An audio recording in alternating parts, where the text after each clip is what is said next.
21일 기도회가 벌써 9일차를 맞았습니다. 시간이 참 빨리 지나가는 것을 느끼는데요. 이제 9일차 되는 오늘도 위기를 만난 이 시대와 또 우리 나라를 위하여 어떻게 기도하고 준비해야 되는지를 영감을 많이 주시는 시간이 되도록 하나님이 인도해 주실 줄로 믿습니다. 우리 잠깐 기도하고 이제 말씀을 나누도록 하겠습니다. 하나님 아버지, 손살같이 지나가는 이 세월 앞에 하나님, 저희들이 허송세월하지 아니하고 무엇을 바라보고 무엇을 준비하며 어떤 은혜를 구해야 될지를 돌아보는 마음 주신 거 감사합니다. 오늘도 주님 부족한 종을 통해서 주시는 말씀을 우리 모든 성도님들이 믿음으로 또 아멘으로 받을 수 있도록 도와주시고, 전하는 자는 감추어 주시고 하나님의 말씀만 드러나게 하여 주시옵소서. 인도하여 주심을 감사드리옵고 예수님 이름으로 기도드립니다. 아멘. 이 시간 주시는 하나님 말씀은 느헤미야 5장입니다. 구약 성경 느헤미야 5장 1절부터 13절까지 말씀입니다. 제가 가진 성경으로 구약 731페이지에 있습니다. 느헤미야 5장 1절부터 13절까지 우리 한 절씩 교독해서 읽도록 하겠습니다. 5장 1절입니다. 그때의 백성들이 그들의 아내와 함께 크게 부르짖어 그들의 형제인 유다 사람들을 원망하는데, 어떤 사람은 말하기를 우리와 우리 자녀가 많으니 양식을 얻어먹고 살아야 하겠다 하고, 어떤 사람은 말하기를 우리가 밭과 포도원과 집이라도 저당 잡히고 이 흉년의 곡식을 얻자 하고, 어떤 사람은 말하기를 우리는 밭과 포도원으로 돈을 빚내서 왕에게 세금을 바쳤도다. 우리 육체도 우리 형제의 육체와 같고 우리 자녀도 그들의 자녀와 같거늘 이제 우리 자녀를 종으로 파는도다. 우리 딸 중에 벌써 종된 자가 있고 우리의 밭과 포도원이 이미 남은 것이 되었으나 우리에게는 아무런 힘이 없도다 하더라. 내가 백성의 부르짖음과 이런 말을 듣고 크게 노하였으나 깊이 생각하고 귀족들과 민장들을 꾸짖어 그들에게 이르기를 너희가 각기 형제에게 높은 이자를 취하는도다 하고 대회를 열고 그들을 쳐서 그들에게 이르기를 우리는 이방인의 손에 팔린 우리 형제 유다 사람들을 우리의 힘을 다하여 도로 찾았거늘 너희는 너희 형제를 팔고자 하느냐, 더구나 우리의 손에 팔리게 하겠느냐 하매 그들이 잠잠하여 말이 없기로, 내가 또 이르기를 너희의 소행이 좋지 못하도다. 우리의 대적 이방 사람의 비방을 생각하고 우리 하나님을 경외하는 가운데 행할 것이 아니냐. 나와 내 형제와 종자들도 역시 돈과 양식을 백성에게 구워 주었거니와 우리가 그 이자 받기를 그치자. 그런즉 너희는 그들에게 오늘이라도 그들의 밭과 포도원과 감람원과 집이며 너희가 구워준 돈이나 양식이나 새 포도주나 기름의 100분의 1을 돌려보내라 하였더니, 그들이 말하기를 우리가 당신의 말씀대로 행하여 돌려보내고 그들에게서 아무것도 요구하지 아니하리이다 하기로, 내가 제사장들을 불러 그들에게 그 말대로 행하겠다고 맹세하게 하고, 같이 읽습니다. 내가 옷자락을 털며 이르기를 이 말대로 행하지 아니하는 자는 모두 하나님이 또한 이와 같이 그 집과 산업에서 털어버리실지니 그는 곧 이렇게 털려서 빈손이 될지로다 하매 회중이 다 아멘하고 여호와를 찬송하고 백성들이 그 말한 대로 행하였더라. 아멘. 제가 오늘 이 설교를 준비하다가 감동적인 글 하나를 읽었는데요. 1997년도에 우리나라에 IMF라고 하는 외환 위기가 터지지 않았습니까? 그때를 제가 이렇게 되돌아보면은 지금 코로나 바이러스 이것도 엄청난 위기지만 뭐 이거랑은 비교가 안 되는 모든 그때 국민들이 다 마음에 두려움이 몰려오던 그게 바로 IMF 외환 위기인데요. 그 외환 위기로 대기업, 중소기업 할 것 없이 연쇄 부도가 일어나고 수많은 직장인들은 또 직장에서 쫓겨나고 이런 이제 비극들이 일어나던 그 즈음에 어떤 한 몰락한 한 가장 한 사람의 이야기가 이제 제가 읽은 글 내용입니다. IMF로 이제 이분이 운영하던 회사가 부도를 맞는 과정에서 회사도 집도 다 깨지고 다 잃어버리고 이렇게 됐는데, 그래서 이제 길거리를 전전하면서 노숙인처럼 그런 비참한 삶을 살게 된 것 같습니다. 그렇게 길거리를 전전하던 이분이 이제 용산역에 이제 그런 사람들이 많이 모여 있고 또 이제 밥도 제공하고 이런 이제 소문을 들었겠죠. 그 용산역에 가 보니까 뭐 악의 다툼인 겁니다. 그래서 번번이 그 무료 배식 순서를 빼앗겨 가지고 끼니를 뭐 그러는 일이 다반사고, 그 과정에서 너무 상처를 많이 받은 겁니다. 그렇게 가까운 주변 사람들이 자기를 외면하고 아무도 도와주지를 않으니까 마음에 이제 분노가 차올라가던 그런 어느 날인데요. 너무나 허기가 져서 그 용산역 주변에 있는 어느 식당으로 들어가 가지고 구걸을 했답니다. 내가 지금 배가 너무 고파서 그러니까 찬밥이라도 한술 떠게 해달라고. 그랬더니 그 식당 주인이 이 분노에다가 기름을 끼얹어 버렸습니다. 뭐라고 얘기를 하는가 하니까 아침 개시부터 재수 없게 시리 꺼지라고, 그러면서 찬물을 들이부어 버린 거예요. 이것들이 이제 이 마음에 그 이런 일들을 여러 번 당하면서 이제 분노를 가져와서 이 개 같은 세상 내 다 불질러 죽여버리고 나도 죽을 것이라고, 그렇게 격분해가지고 그 상가 주변을 불바다로 만들어야 되겠다고 마음을 먹고 석유, 신나 이런 걸 구하려고 이제 두리번거리고 있다가 허름한 국수집 하나가 눈에 들어온 겁니다. 뭐 워낙 이제 굶주려 배가 고픈 상태니까 그 국수집이 이제 이 김이 모락모락 나는 그 집을 보고는 무작정 뛰쳐 들어갔습니다. 안 주면은 주인 목을 졸라서라도 내 빼앗아 먹어야 되겠다, 그런 마음으로 가서 이제 국수 한 그릇을 이제 시켰는데 아무 말 없이 그 식당 주인이 듬뿍 담은 국수 한 그릇을 내미는 겁니다. 개걸스럽게 그것을 먹어치우고 그리고 한 그릇을 더 청하니까 아까보다 더 많이 담아서 이제 내주는 겁니다. 그렇게 실컷 먹고 나니까 이제는 이제 돈이 없잖아요. 그래서 이제 눈치를 보다가 문을 열고 도망을 가는데, 이제 막 식당을 가로질러서 도망을 가는데 당연히 식당 주인이 따라 나오더니 그 아주머니가 막 소리를 지르는 겁니다. 야, 이 도둑놈아, 이 나쁜 놈아, 돈 내고 가야지, 이런 이야기가 당연히 들려야 되는데 길을 가로질러 도망을 가는 이 사람에게 충격적인 메시지가 들리는 겁니다. 괜찮아, 뛰지 마, 다쳐. 이 세 마디가 이 사람을 살려줬대요. 괜찮아, 뛰지 마, 다쳐. 그 주인 아주머니 그 음성을 이분이 뭐로 착각했느냐, 자기 엄마 목소리로 들리는 거예요. 엄마 목소리. 그래서 도망가다가 뒤를 돌아보니까 그 아주머니가, 그 식당 아주머니가 도로변까지 나와가지고 안쓰럽게 자기를 바라보면서 손을 흔들면서 괜찮아, 뛰지 마, 다쳐.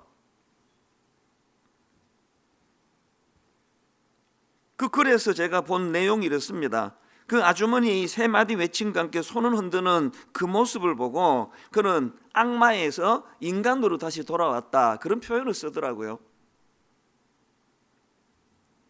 너무 드라마틱해가지고 이게 실제로 이게 있은 일인가? 이게 만든 이야기인가? 그런 생각이 들 정도로 꼭 무슨 심파극 같은 이야기인데요. 저는 어제 이 말씀을 준비하면서 이 짧은 글이 설교 준비하는 저를 위해서 하나님이 주신 선물같이 느껴졌습니다. 왜냐하니까 오늘 본문의 구도가 딱 이 구도거든요. 오늘 본문 말씀의 배경이 어떻게 되는가 하면은 지금 유다 백성들이 무너진 성벽을 재건하고 있는데, 지난주에는 외부의 적이 방해하면서 공격을 했는데요. 지금 이제 느헤미야 5장에서는 내부에서 갈등이 일어난 겁니다. 백성들 중에 경제적인 어려움으로 극심한 고통을 겪고 있는 내용이 오늘 본문에 기록되어 있는 내용입니다. 가뭄으로, 또 그 가뭄으로 인해 가지고 식량난에, 거기다가 또 과중한 세금 착취, 이런 것들로 너무나 이제 극빈층이 이제 고통 속에 빠져 있는 것이 오늘 본문의 내용입니다. 그들의 호소가 3절부터 5절인데요. 이제 세 번역으로 읽어드리겠습니다. 또 어떤 이들은 이렇게 울부짖는다. 배가 고파서 곡식을 얻느라고 우리는 밭도 포도원도 집도 다 잡혔다. 또 어떤 이들은 이렇게 외친다. 우리는 왕에게 세금을 낼 돈이 없어서 밭과 포도원을 잡히고 돈을 꾸어야만 했다. 또 들으는 이렇게 탄식한다. 우리의 몸이라고 해서 유다인 동포들의 몸과 무엇이 다르냐? 우리의 자식이라고 해서 그들의 자식과 무엇이 다르단 말이냐? 그런데도 우리가 아들, 딸을 종으로 팔아야 하다니. 우리 딸 가운데는 벌써 노예가 된 아이들도 있는데 밭과 포도원이 다 남의 것이 되어서 우리는 어떻게 손을 쓸 수도 없다. 이게 어떤 상황인지 아시겠죠? IMF를 만나가지고 하루아침에 몰락했던 그 조금 전에 말씀드렸던 그분 케이스랑은 비교가 안 될 만큼의 어려운 상황이 지금 오늘 본문에서 벌어지고 있는 상황 아닙니까? 흉년 이런 것들이 겹쳐가지고 극심한 경제적인 어려움에 빠지는 사람들이 지금 아픔을, 고통을 호소하고 있는데, 제가 주목하는 것은 바로 이런 백성들 안에 이런 가슴 아픈 일이 벌어지니까 지도자층에 있던 두 부류의 지도자층, 하나는 타락한 일부 상류층, 또 하나는 오늘 본문의 지도자 느헤미야, 이 두 부류의 태도가 너무 다른 거예요. 먼저 타락한 일부 상류층의 모습을 7절 하반절에 보면 나옵니다. 너희가 각기 형제에게 높은 이자를 취하는도다 하고 대회를 열고 그들을 쳐서 그들에게 이르기를 우리는 이방인의 손에 팔린 우리 형제 유다 사람들을 우리의 힘을 다하여 도로 찾았거늘 너희는 너희 형제를 팔고자 하느냐? 더구나 우리의 손에 팔리게 하겠느냐 하며, 이게 지금 어떤 상황인지 아시겠죠? 극심한 고통 속에 있는 자기 동족의 고통을 빌미로 자기들의 부를 취하는 재료로 이걸 쓰고 있다는 겁니다. 착취하는 도구로. 오늘 교재에도 보면은 이 부분을 묘사하는 대목이 이렇게 나와 있습니다. 먹고 살 걱정이 없었던 귀족들과 관리들은 욕심 차리기에 바빴습니다. 생활이 어려운 사람들에게 높은 이자를 받고 돈을 빌려주고 돈이 없어 종으로 팔린 자들의 자녀를 다시 이방인에게 팔기까지 했습니다. 이게 일부 타락한 그 부유층 그리고 또 지도층에 있는 사람들의 모습인데요, 여기에 반해서 또 다른 지도자였던 느헤미야의 모습은 너무나 다른 겁니다. 느헤미야는 이런 일부 타락한 부유층과는 완전히 다른 모습을 보여주는데요, 어려움에 빠진 그 백성들의 편에 서서 그들의 아픔과 함께하며 이런 모습을 느헤미야가 보여주는데, 저는 이런 말씀들을 쭉 묵상을 하면서 정말로 혼란이 많고 위기가 많은 우리나라 현실에서 느헤미야와 같은 지도자들이, 특별히 주님 안에서 예수 믿는 지도자들이 많이 나왔으면 좋겠다, 그런 생각을 하면서 본문을 묵상했는데요. 자, 오늘 본문에 나오는 지도자 느헤미야에게서 배워야 될 두 가지가 있는, 이걸 기도 제목으로 삼으시면 좋겠습니다. 느헤미야에게 뭘 배워야 되느냐? 첫째가 공감 능력입니다.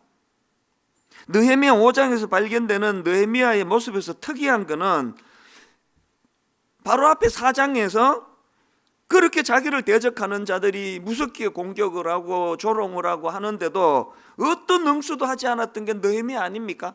그런데 그렇게 외부의 적에 대해서 응수하지 않던 느헤미야지만 5장에서 자기 동족의 고통을 빌미삼아 부를 축적하는 그 사람들에 대하여는 엄청나게 지금 격분하는 걸, 경노하는 느헤미야의 모습을 볼 수 있습니다. 6절과 7절 또 세 번 얘기입니다. 그들의 울부짖음과 탄식을 듣고 보니 나 또한 치밀어 오르는 분노를 참을 수가 없었다. 나는 그들이 울부짖는 내용을 신중하게 살핀 다음에 귀족들과 관리들에게 어찌하여 같은 결의끼리 돈놀이를 하느냐고 호되게 나무랐다. 많은 생각을 하게 하는 대목입니다. 외부의 적이 자기를 공격하고 자기 동족을 공격할 때는 어떤 반응도 보이지 않았던 느헤미야인데, 고통 속에 빠져 있는 자기 동족을 이런 식으로 착취하는 사람들에 대하여는 분을 표현하는 이 느헤미야의 모습을 보면서 우리가 어떨 때 분노를 표현해야 되고 어떨 때 그거를 삼켜야 되는지를 알 수 있게 하는 그런 내용 아닙니까? 저는 이런 느헤미야에게서 막 그 일부 타락한 그런 지도자들을 모아놓고 막 엄청나게 질책을 하는 이런 느헤미야의 모습을 보면서 저는 공감 능력을 발견하는 겁니다. 여러분, 공감 능력 없이 남의 일에 이렇게까지 분노할 이유가 있습니까? 나는 저 짓 안 해야지, 그 정도만 해도 대단한 건데요. 제가 맨 서두에 인용했던 그 식당 아주머니, 그분이 국수 두 그릇이나 먹고는 도망가는 그 사람에 대하여 그냥 뭐 상대하지 안 해주는 것만 해도 그 대단한 건데 거기다 대고 괜찮아, 뛰지 마, 다쳐 이렇게 소리를 칠 수 있다는 거는 그 어려움에 빠져가지고 국수값 한 그릇 두 그릇 값도 내지 못하는 그 사람에 대한 애틋함을 공감하기 때문 아닙니까? 왜 그 아주머니 소리가 엄마 소리처럼 들렸을까요? 엄마의 심정으로 외쳤기 때문이거든요. 이게 공감 능력입니다. 저는 오늘 본문에 나와 있는 이 느헤미야의 약자들에 대한 공감하는 모습을 보면서 예수님을 저는 그리는 거예요. 예수님이 발견이 되는 겁니다. 여러분이 잘 아시는 요한복음 11장에 보면은 이제 나사로가 병들어 죽은 상황에서 예수님이 나사로를 살려주시겠다고 하시는 내용이 그 요한복음 11장에 나오지 않습니까? 저는 그 죽은 나사로를 살려주시는 예수님의 모습도 너무나 감동이지만 진짜 감동이 되는 포인트가 하나 더 있습니다. 오빠를 사별하고 절망하며 눈물을 흘리는 그 한 여인의 눈물을 공감 능력으로 바라봐 주는 주님의 모습이에요. 그게 요한복음 11장 35절에 나오는데 33절부터 보십시오. 예수께서 그가 우는 것과 또 함께 온 유대인들이 우는 것을 보시고 심령의 비통히 여기시고 불쌍히 여기사 이르시되 그를 어디 두었느냐 이르되 주여 와서 보옵소서 하니 예수께서 눈물을 흘리시더라. 이 장면이 이게 여러분 이게 너무 익숙해가지고 그런데요, 여러분 눈물을 흘리시는 신 어떤 세상의 종교에서 보기 어려운 거 아닙니까? 눈물을 흘리시는 하나님. 저는요 주님이 당신의 능력을 가지고 그까지 내 살려주시면 기계처럼 나사로를 살려주지 않으시는 이 예수님이 너무 좋습니다. 불쌍히 여기사 예수께서 눈물을 흘리시더라. 저는 이 설교를 하면서 마음의 가책을 느낍니다. 목회하면서 슬픔을 당한 성도님들 위로해 줘야 되고 기도해 드려야 되니까 이거 하려고 애는 쓰고 있습니다만 제 마음 안에 이 주님의 마음이 있는 건가? 이 긍휼이 내게 있는 건가?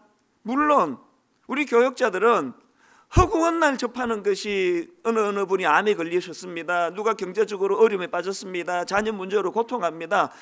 매일 접하는 게 그런 거다 보니까 인간이라서 무디어질 수밖에 없는 것이 현실입니다. 그거 부인하지 않습니다만 우리 목회자들이 그리고 우리 순장님 같은 지도자들이 끊임없이 몸부림쳐야 되는 건 주님의 이 마음입니다. 여러분 아시지만 마태복음 15장에 보면은 예수님께서 오병이어의 기적을 베푸신 다음에 칠병이어라고 떡 7덩이하고 작은 생선 2를 가지고 또다시 수많은 사람들을 먹이는 기적을 베풀지 않으십니까? 그 과정에서 제가 주목하는 성경의 포인트가 하나 있습니다. 마태복음 15장 32절 예수께서 제자들을 불러 이르시되 내가 무리를 불쌍히 여기노라. 그들이 나와 함께 있은지 이미 사흘임에 먹을 것이 없도다. 길에서 기진할까 하여 굶주려 보내지 못하겠노라. 여러분 오병이어의 기적, 칠병이어의 기적의 모태는 능력이 많으신 그분의 과시로서 일어난 게 아니에요. 그 불쌍히 여기심, 이게 세상적인 가치관으로는 동의가 좀 어렵습니다. 인류를 구원하러 오신 그 주님께서 이런 사소한 일에 밥 한두 끼 못 먹는다고 굶어 죽습니까? 그리고 가두어 놓고 말씀 전한 것도 아닌데 배고픈 사람은 다 가서 먹었을 거 아니냐고요. 그런데 여러분 그 놀라운 하나님의 아들로서 신적인 능력을 이건 배고파 보이는 사람들 그거 밥 먹이는데 기적을 쓰시는 게 너무나 사소해 보이지 않습니까?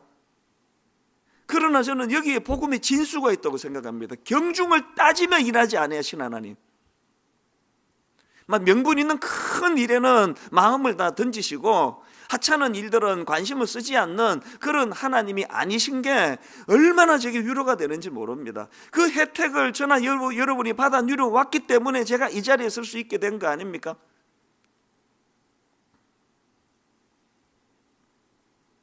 오늘 교재에 나오는 이 적용 부분 한번 들어보십시오. 큰 비전을 향하여 달려가다 보면 내 주위에 작은 신음과 어려움에 귀 기울이지 못할 때가 있습니다. 이 작은을 내가 강조해서 끼워 넣었습니다. 큰 비전을 향하여 달려가다 보면 내 주위의 신음과 어려움에 귀 기울이지 못할 때가 있습니다. 혹시 앞만 보고 달려가느라 내 공동체, 내 가족들의 불평을 듣지 못하고 있지는 않으십니까?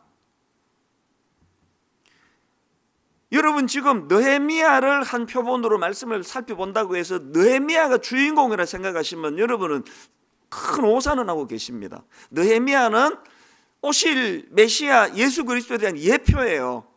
오늘 우리가 주목해야 되는 건 느헤미야가 아니고 그 그림자 같은 느헤미야를 통하여 몸통 되시는 예수 그리스도를 볼 수 있어야 돼요.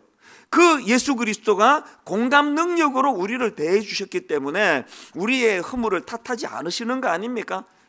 그 공감 능력이 없으신 주님이 내가 섬기는 하나님이시라면 저는 벌써 12번도 더 쫓겨났을 거예요.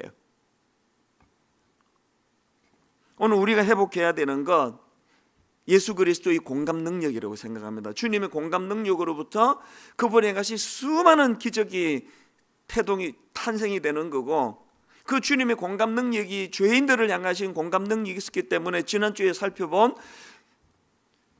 회개의 세례라고 하는 세례 요한의 세례를 받으시는 능력, 이런 것들이 다 거기서 나오는 거 아닙니까? 오늘 하루 내게는 주님 닮은 이 공감 능력이 있는가? 이거를 점검하고 돌아보는 하루가 됐으면 좋겠습니다. 그런가 하면 두 번째로 지도자 느헤미야에게서 배워야 될 게 하나 더 있는데요, 함께 책임지려는 마음입니다. 참 저는요, 이 느헤미야가 그런 경제적인 어려움으로 절망하는 약자들을 대하는 그 모습도 공감 능력을 갖고 가고 있고요. 그런가 하면 그 타락한 일부 그 상류층 사람들에 대해서도 격분하면서도 그가 보여주는 모습이 너무나 아름답습니다. 11절을 보십시오. 그런즉 너희는, 지금 그 일부 상륙칠에 대해 격분하면서 하는 이야기예요. 그런즉 너희는 그들에게 오늘이라도 그들의 밭과 포도원과 감람원과 집이며 너희가 구워준 돈이나 양식이나 새 포도주나 기름의 100분의 1을 돌려보내라 하였더니, 그랬더니 12절에서요, 그들이 말하기를 우리가 당신의 말씀대로 행하여 돌려보내고 그들에게서 아무것도 요구하지 아니하리이다 하기로, 이게 저는 기적처럼 보여져요. 여러분, 그렇게 타락한 일부 그 상류층 사람들이 이렇게 느헤미야가 격분하며 던진 몇 마디에 이렇게까지 순응할 수 있는 거, 이거 기적 아닙니까? 그 강팍한 심령이 어떻게 그 마음이 느헤미야의 몇 마디에 녹아질 수 있느냐고요. 이게 어떻게 가능하냐고요. 그게 바로 느헤미야에게 배워야 될 두 번째 항목입니다. 함께 책임지려는 마음을 느꼈기 때문입니다. 이제 이게 무슨 말씀이냐? 10절에 바로 그 문제가 나와 있는데, 느헤미야가 막 격분하며 지적하는데도 표현을 한번 보십시오. 10절, 나와 내 형제와 종자들도 역시 돈과 양식을 백성에게 구워 주었거니와 우리가 그 이자 받기를 그치자. 여러분, 그 타락했던 일부 상류층들이 이런 느헤미야 말에 힘을 느낄 수 있었던 것은 단순한 책망이 아니에요. 단순한 책망은 더 큰 울분을 가져다 주는 거 아닙니까? 거기에 함께 책임지려는 마음. 그래서 여러분, 이 내용을 두 가지로 해석할 수 있지 않습니까? 10절에 나와 있는 우리가 그 이자 받기를 그치자 할 때는 두 가지 가능성이 있는 겁니다. 우리가라고 하는 걸로 보니까 느헤미야도 뭐 높은 이자는 아니라 할지라도 자기도 이자를 받은 거를 우리가 추측할 수 있는 거예요. 그래서 이걸 내가 지금 인정하고 나부터 돌이키겠다, 이런 뜻으로 해석을 할 수가 있고요. 그런가 하면 두 번째로는 이 우리가를 어떻게 해석할 수 있느냐? 느헤미야는 이자 받는 이런 짓 안 했지만 귀족과 관리들의 책임을 그들에게만 돌리지 아니하고 자기도 동일한 책임감으로 이것을 수용했다는 이런 의미로 해석할 수 있지 않습니까? 여러분은 어느 쪽의 해석이 더 마음이 끌리십니까? 당연히 후자죠. 이건 뭐 말할 것도 없이 후자 아닙니까? 이후에 이제 또 살펴볼 느헤미야의 모습을 보면 이거는 뭐 명명백백 후자예요. 느헤미야는 그런 짓 안 했습니다. 그럼에도 불구하고 우리가라고 말할 수 있는 이 느헤미야의 말 속에 함께 책임지려는 마음. 오늘 목회자인 우리는 말할 것도 없고 우리 순장님들을 위시 수많은 우리 지도자들이 아셔야 되는 거, 여러분, 우리 말에 힘이 있으려면은 함께 책임지려는 마음이 포함이 돼야 된다는 사실이에요.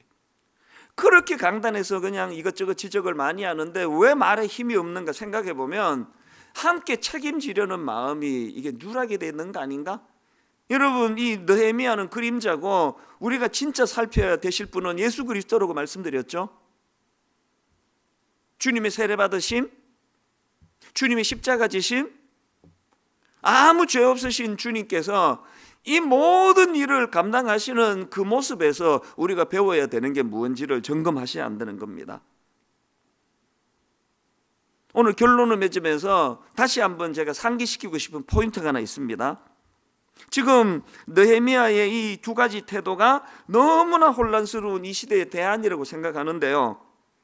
여러분, 앞에 말씀드렸지 않습니까? 성벽을 재건중인 유다 백성들에게 안팎의 위기가 왔지 않습니까? 4장에서 외부의 적들 산발락과 도비아를 위시한 외부의 적들의 공격이 있고, 그런가 하면 오늘 느헤미야 5장에서 경제적인 어려움으로 극심한 고통을 겪고 있는 유다 백성들하고 또 그것을 악용하는 그 귀족들 간의 갈등의 문제, 이 안팎의 문제가 지금 4장 5장에서 다루어지는데 여러분 모두가 다 아시겠지만 바깥에서 공격은 그거 별로 위기 아닙니다. 항상 위기는 안에서부터 시작되거든요. 그런데 5장에서 저는 느헤미야가 이런 너무나 위기를 맞은 이 상황에서 지도자의 모습을 보여주면서 이거를 수습해 나가는 이 모습을 보면서 정말 우리 한국 기독교가 회복해야 될 게 이거라고 생각을 합니다. 어떤 경우라도 공감 능력을 가지고 어떤 경우라도 함께 책임을 지려는. 그래서 주일날 제가 그 신천지만 비난하지 말자고 한 거는 신천지가 아무 잘못이 없다는 이야기를 하는 게 아닙니다. 너무나 큰 혼란을 야기한, 이건 어떻게 감당할 수 없는 그런 죄를 저지른 그들이지만 그런 토양을 만든 게 우리 기성교회가 아닌가. 함께 책임지려는 마음을 가지고 우리 자신들을 돌이키고 회개하며 그렇게 하나님 앞에 나아갈 때에 하나님은 수많은 신천지에 잘못 빠져 있는 분들이 다시 진리를 깨닫고 주님 앞으로 돌아오는 부흥의 역사가 일어날 줄로 믿습니다. 이 두 가지를 기억하시면서 오늘 주님 앞에 너무나 비난이 난무하는 이 시대에 하나님, 우리는 그 마음을 절제하고 다스리면서 지도자 느헤미야가 보여준 그 길을 따라갈 수 있게 하여 주시옵소서. 오늘 이 제목을 가지고 하나님 앞에 기도하는 그런 귀하고 복된 하루가 되시기를 주님 이름으로 축원합니다. 이 시간 말씀 기억하며 찬송가 259장 함께 찬양하길 원하는데요. 이 찬양의 가사가 우리 자신에게 질문하는 가사로 이루어져 있습니다. 우리 자신에게 질문하며 은혜 주실 주님의 이름만을 함께 높여드리고 또 은혜를 구하며 이 찬양 고백하길 원합니다. 예수 십자가의 그림 비로소 그대는 씻기어 있는가. 더러운 죄 희게 하는 능력을 그대는 참으시. 우리 한번 더 예수 십자가의 그림 비로소 그대는 씻기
주신 말씀 기억하며 말씀의 빛으로 우리를 비추어 주시옵소서. 회개의 영을 허락하여 주시옵소서. 말씀 기억하며 은혜를 구하며 합심해서 함께 기도하며 나아가시겠습니다.